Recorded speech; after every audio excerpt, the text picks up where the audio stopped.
Saya akan angkat sebuah kisah teman-teman sekalian. Kisah seorang ulama tabi'in bernama Rabi' ibn Haytham rahimahullah. Rabi' ibn Haytham ini ulama yang sangat terkenal dengan kesolehannya, luar biasa kesolehannya orang ini. Jadi dia di akhir hidupnya, Rabi' ibn Haytham ini muridnya Abdullah bin Umar, muridnya Abu Musa al-Asy'ari, sahabat-sahabat yang mulia. Ini murid langsungnya, ulama tabi'in yang terkenal, Rabi' ibn Haytham. Rabi' ibn Haytham ini di akhir hidupnya sempat stroke setengah badan. Datanglah dua orang muridnya bertamu ke rumahnya, dan ini termasuk adab yang baik. Kalau teman-teman mendapatkan seorang alim ulama dan memang dia bersedia bisa didatangin, kunjungin, minta nasihat atau ketemu minta nasihat atau ada di pengajiannya lah. Mereka datang mengatakan begitu masuk kebetulan stroke setengah badan, bagian kiri tubuhnya stroke ini. Ada 4 kejadian di rumahnya pada saat itu. Yang pertama, pada saat muridnya masuk, muridnya berkata, "Wahai imam ini kiai, ustadz, wahai imam, apa rahasianya? Kenapa anda ini bisa mengontrol lisan anda? Tidak seperti ulama-ulama yang lain. Masih kadang-kadang ngobrol-ngobrol kosong. Anda ini betul-betul Rabi' ibn Haytham terkenal kalau ngomong nasihat, tanya kabar orang, gitu kan? Quran atau zikir, nggak ada yang lain. Ini itu saja 4 tuh dari lisannya, nggak ada yang lain. Luar biasa. Kalau bukan nasihat orang, tanya kabarnya orang lain, gitu kan? Apa kebutuhan mereka? Kemudian berzikir atau baca Quran. Ini masuk dalamnya zikir adalah doa. Maka dikatakan apa sih, murid-muridnya bilang apa rahasianya anda melakukan seperti ini? Dan ini saya sempat angkat di khutbah Jumat kita kemarin potongan kisah ini. Maka Rabi' ibn Haytham mengatakan, wahai murid-muridku, apakah kalian sampai sekarang masih ragu ada Tuhan namanya Allah? Dan kalian masih ragu di pundak kanan dan kiri kalian Allah telah letakkan malaikat yang akan mencatat amal baik dan amal buruk kalian, dan pasti demi Allah akan dibacakan dan dihisapkan untuk kalian di sana di akhirat nanti. Artinya saya bisa mengontrol lisan saya karena saya tahu Tuhan saya selalu melihat, dan ada malaikat yang mengawasi, tidak pernah tidur nih 24 jam terus mengawasi, baik dicatat buruk dicatat. Lalu kemudian muridnya mengatakan, baiklah kalau gitu, dapat ilmu. Kejadian pada saat itu teman-teman sekalian yang lain adalah, yang kedua, baru mau ngobrol sama murid-muridnya, tiba-tiba anaknya Rabi' bin Haytham keluar dari dapur, masuk ke ruang tamu pamit. Anak laki-lakinya lalu berkata, wahai ayahku, semoga Allah senantiasa menjaga anda. Ibu saya membuatkan untuk anda makanan namanya halwa pada zaman itu. Halwa ini Bapak Ibu sekalian makanan yang mahal. Bahannya susah, bahannya mahal, buatnya susah, lama diadon berjam-jam baru jadi. Dan ini dimakan oleh pejabat-pejabat gitu. Rabi' bin Haytham rahimahullah ini punya ciri khas. Mereka tidak pernah rewel. Di rumahnya dihidangkan makan apa sama istrinya, dimakan sama dia. Baik sekali orangnya. Udahlah, dunia dilaluin sama dia begitu saja. Maka anaknya datang dan mengatakan, wahai ayahku, ibuku membuatkan untuk anda halwa, makanan yang mahal bahannya dan juga susah buatnya. Tapi anaknya bilang, ibu saya buat halwa buat anda. Ibu saya berharap anda memakannya. Gitu. Lalu kata Rabi' bin Haytham, baiklah, keluarkan aja. Dikeluarkanlah makanan tersebut. Lalu halwa ini dipotong-potong karena kue yang bagus dan cukup besar, di nampan besar dipotong-potong. Baru saja Rabi' bin Haytham mau memegang dengan tangan kanannya, karena sebelah kirinya sakit, diambil sebelah kanan. Kemudian dia kasih isyarat murid-muridnya untuk ambil juga. Baru mereka mau pegang, tiba-tiba pintu rumahnya ada yang ketuk. Diketuk. Dia kasih isyarat anaknya, suruh buka pintu itu. Dibuka pintu itu. Anaknya pergi sana. Waktu dibuka teman-teman sekalian, ini ternyata yang ketuk pintu bukan orang biasa, orang yang luar biasa, orang gila, gitu kan.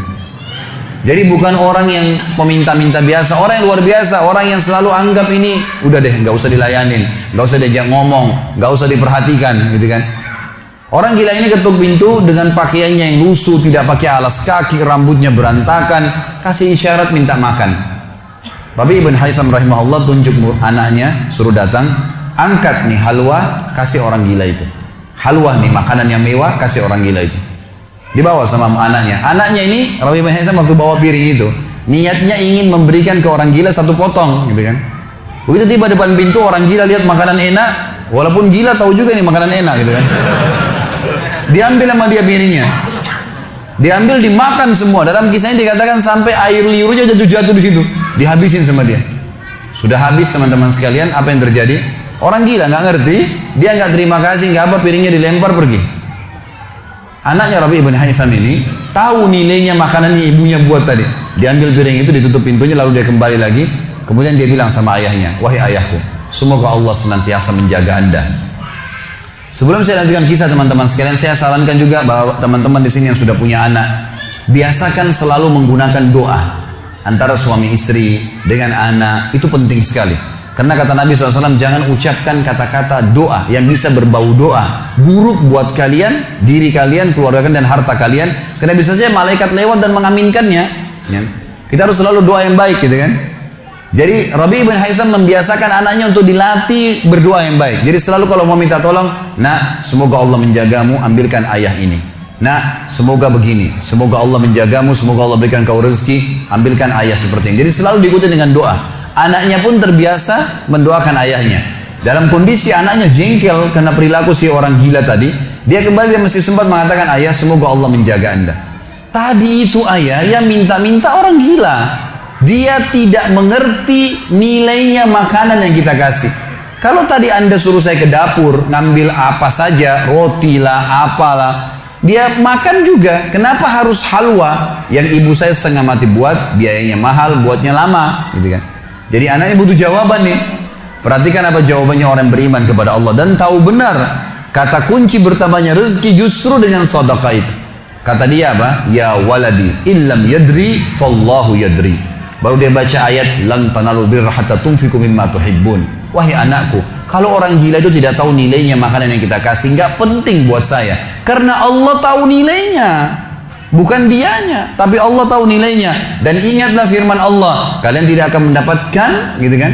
Kalian tidak akan mendapatkan balasan sempurna daripada sedekah kalian sampai kalian menginfakkan apa yang paling kalian cintai. Saya suka halwa itu, tapi disuruh kasih. Teman-teman sekalian, pelajaran luar biasa dari kisah ini. Pernah nggak kita berpikir berikan makan orang gila? Kadang-kadang subhanallah kita lihat orang gila ambil di sampah, kita biarin, nggak mau dilihat. Kalau kita nggak kasih makanan dia, siapa yang akan kasih makan? Dan Allah tetap menilai kita dan sesuai dengan niatnya. Innamal a'malu binniyat. Termasuk saya pernah jelaskan ke jamaah saya di pengajian. Kalau ada orang datang ke masjid kita ini sekarang bawa proposal, teman-teman sekalian, nih proposal saya mau bangun masjid, butuh bantuan 1 miliar, kita nyumbang semua, terkumpul 1 miliar. Sebulan kemudian kita tahu orang itu dusta, rugi kah kita? Tidak rugi sama sekali. Kita akan dapatkan pahala bangun masjid walaupun masjidnya belum dibangun. Karena innamal a'malu binniyat, gitu kan? Allah akan kasih begitu.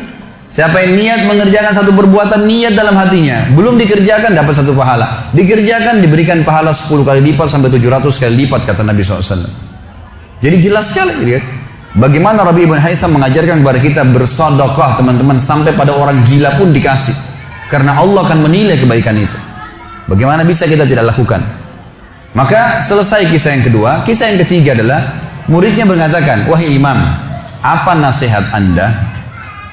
Apa nasihat anda untuk kami dalam masalah ibadah? Tentu yang jadi saksi bahasan tadi orang gila dikasih makan itu ya.